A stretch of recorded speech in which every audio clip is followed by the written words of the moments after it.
ये देखने के बाद एक बात तो तय हो चुकी है, ना आप आने वाला है,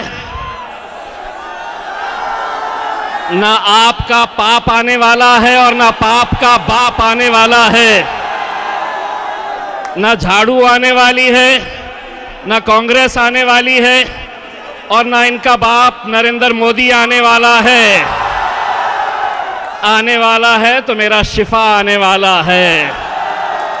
अगर ये जज्बा अगर 5 तारीख तक आप लोगों ने बरकरार रख लिए मेरे भाई, यकीन मानिएगा ओखला की सरजमीन के ऊपर इनकलाब आने वाला है।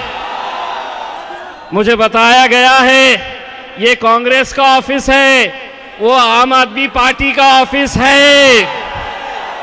मैंने बचपन में सुना था आजू बाजू धूल, बीच में बैठा गुलाब का फूल। बच्चे बोलते थे, मेरे को याद रह गया है। मेरे भाई, किसी ने ये कहा था, ए भाई जरा सुनो, अगर सुन रहे होंगे तो, वो ऑफिस वाले जो है ना, उन्होंने कुछ दिन पहले कहा था अब वो 25 को भी आएगा, 27 को भी आएगा, 29 को भी आएगा। मेरे भाई 25 के बाद 26 आता, 26 के बाद 27 आता। पढ़े लिखे रहते तो समझ में आता कि 25 के बाद 27 नहीं आता है। तो आपने देखे कि 26 को भी आया, 27 को भी आया, 28 को भी आया, 29 को भी आया, 30 को भी आया, 31 को भी आया, 1 को भी आया, अब 3 को भी आएगा, 5 को घर जाएगा, फिर 8 को जश्न मनाने के लिए फिर से आएगा इंशाअल्लाह। और तुम देखेंगे, दिल्ली देखेगी, हिंदुस्तान देखेगा और हिंदुस्तान का हर वो मुसलमान देखेगा जो मेरे ये नौजवानों के जज्बे को देख रहा है। कोशिश कितनी भी कर ले, जो करना है कर ले। आपको देखकर, आपके जोश को देखकर, आपके धक्का बुक्के को देखकर समझ में आ रहा है कि आप 5 तारीख के दिन किसको धक्का लगाने वाले हैं। मांझा किसका रहेगा पता नहीं, उड़ने वाली तो सिर्फ अपनी। कैसे उड़ती? पतंग उड़ने वाली है मेरे भाई। मुझे आज खुशी इस बात की भी है और यकीन मानिए बड़े दिल से कह रहा हूं, आप लोग, बड़े दिल से ये बात कह रहा हूं। हमारे शिफा भाई के मिसेस कहीं पर है, अगर वो आ रहे होंगे तो मेहरबानी करके रास्ता बना के दीजिएगा उन्हें, वरना उनसे इल्तिजा है कि वो पीछे के तरफ से आ जाए करके। मैं ये कह रहा था कि मुझे खुशी इस बात की है और बड़े दिल से कह रहा हूं, जिस जमात के बारे में कहा जाता था कि ये हैदराबाद की जमात है, एकलौता एक इनका एमपी है और हैदराबाद तक ही रहेगी, लेकिन अल्हम्दुलिल्लाह आज सिर्फ और सिर्फ मेरे कायद बैरिस्टर असदुद्दीन अवैसी की मेहनत का नतीजा है कि आज हम हिंदुस्तान की राजधानी के अंदर आकर सिर्फ अपना भाषण नहीं दे रहे हैं, बल्कि नरेंद्र मोदी, अमित शाह और अरविंद केजरीवाल को एक नारा भी सुना रहे हैं कि तेरा मेरा रिश्ता क्या। अभी बहुत दूर तक नहीं गया है। मोदी जी आज बिजी है, कान में उनके तकलीफ है, जरा आज जोर से बोलो तो सुनाई देगा, तेरा मेरा रिश्ता क्या, तेरा मेरा रिश्ता क्या।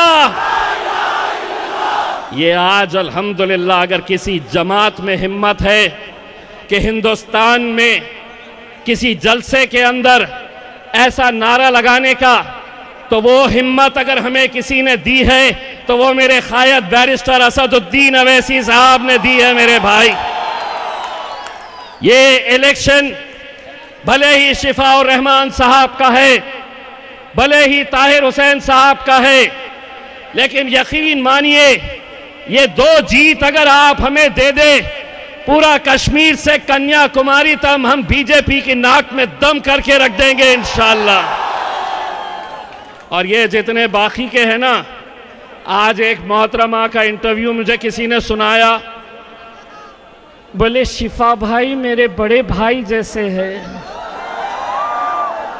अल्लाह, बड़े भाई है तो बड़े भाई के लिए कुछ कुर्बानी दे दो मम्मा,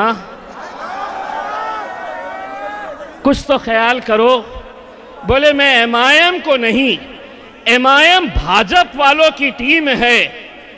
मेरा तो ये कहना है, और मेरे ख्याल है उनके बाजू जो बैठे थे उनके पप्पा है शायद, तो उन्होंने कहा कि क्या वजह है कि ओखला के अंदर मजलिस के झंडे नहीं हटाए जा रहे हैं, मजलिस के जलसे बड़े हो रहे हैं।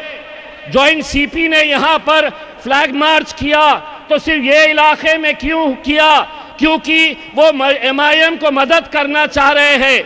मैं उनको ये बात कहना चाहता हूं, मैं अच्छी तरीके से मोहतरमा एक बात कहना चाहता हूं, मैं पत्थर हूं, मेरे ही सर पर ये इल्जाम आएगा, आईना कहीं पर भी टूटे मेरा ही नाम आएगा। ये झंडे क्यों नहीं निकाल रहे? ये क्यों लड़ रहे? दो ही लड़ रहे, दो क्यों लड़ रहे? हमारी पार्टी है, हमारी पार्टी में हमारे अब्बा तय करते हैं कितने लड़ने का। तुम्हारे बाप से पूछ के हम नहीं लड़ने वाले हैं इलेक्शन कितने लड़ने का है करके, और लड़ेंगे और इंशाल्लाह जीतेंगे। कई सालों की मेहनत है, कई सालों की ये दीवानगी, ये जुनून, एक जोश, एक जज्बा, एक गुस्सा अंदर आप लोगों के है कि आप लोगों ने इसी सरजमीन के ऊपर देखा कि शाहीन बाग आप लोगों ने तैयार किया था। मैं सलाम करता हूं मेरी माँ और बहनों के शाहीन बाग की, ओखला की, कि जिन्होंने पूरे हिंदुस्तान को एक शाहीन बाग बनाने का मौका दिया। आप लोगों की पहल थी, लेकिन अब आप लोगों का इम्तिहान है। आप लोगों का पूरा मुल्क ये देख रहा है कि सीए एनआरसी का आंदोलन जहां से शुरू हुआ था, चचा ओ चीचा, चीचा ये जोश बरकरार रखो। 5 तारीख के दिन जितना गुस्सा है, 5 तारीख के दिन ए मारने का नहीं बोला मैं, ऐसा बोल रहा कि ऐसा वोट डालने का, ये गलत समझ रहे लोग। मैं बोला कि ये गुस्से को बरकरार रखो 5 तारीख के दिन, ऐसा तो कोई गलत फहमी ना हो जाए, नहीं तो ये बोल डालेंगे कि ये कुछ तो भी बात कर रहा था करके उसके अंदर। वैसे हम हर चीज़ के लिए तैयार है अल्हम्दुलिल्लाह। मजलिस है, डरने घबराने वालों की जमात है नहीं। अगर हम पार्लियामेंट के अंदर बैठ के अगर इस मुल्क के वजीर आजम नरेंद्र मोदी और अमित शाह की आंखों में आंखें डालकर बोल सकते हैं, अरे तुम क्या चिल्लर पिल्लर है रे, तुम्हारे को तो कभी पोंछ के निकाल देंगे हम। मेरे भाई, आज आप लोगों को ये सोचना है कि आज जो लोग अलग अलग स्टेज के ऊपर जा रहे हैं, जाकर सिर्फ एक ही बात चल रही है, क्या ये सच्चाई नहीं है? क्या आप ये मानते नहीं है कि जितने भी स्टेज यहां पर सजाए जा रहे हैं, चाहे आम आदमी पार्टी का हो, कांग्रेस का हो, भाजपा का हो, महफिल उनकी सज रही है, चर्चा हमारा हो रहा है, हमारा चर्चा कर रहे। जो आ रहा बस एमआईएम क्यों आई, असदुद्दीन अवैसी क्यों आए, क्यों लड़े, कितना अच्छा लग रहा है, थैंक यू वेरी मच। मुफ्त में हमारी पब्लिसिटी करिएगा, इंशाल्लाह 8 तारीख के दिन आप देखेंगे, हिंदुस्तान देखेगा। आप लोगों को क्या खा के आए भाई साहब? आप सारा जोश आज ही निकालेंगे बोल रहे, जरा आज खींच के आए लगता मेरे हिसाब। सारा जोश आज ही निकाल दूंगा बोल रहा हूं। रख भाई, 5 तारीख के लिए रख, एक मौका दूंगा जितना। तो मेरे भाई, आज के इस दौर के अंदर मैं खास तौर से मेरे नौजवानों, तुम लोगों को यह कहना चाह रहा हूं, आज का एक ऐसा दौर है, एक ऐसी सियासत, मुसलमानों को आज सियासत में उस वक्त गोद में लिया जाता है जब इलेक्शन आता है, उनका लाड़ किया जाता है जब इलेक्शन आता है, और जब इलेक्शन खत्म हो जाता है यही मुसलमानों को यतीम खाने में छोड़कर आया जाता है। यह सच्चाई है। कहीं ना कहीं आप लोगों को अपना अस्तित्व, अपनी पहचान, अपनी ताकत बनानी होगी मेरे भाई। और यकीन मानिए, अगर आप लोग ये काम को अंजाम दे सके तो आप सोचिएगा कि कितनी बड़ी ताकत हमें मिल सकती है।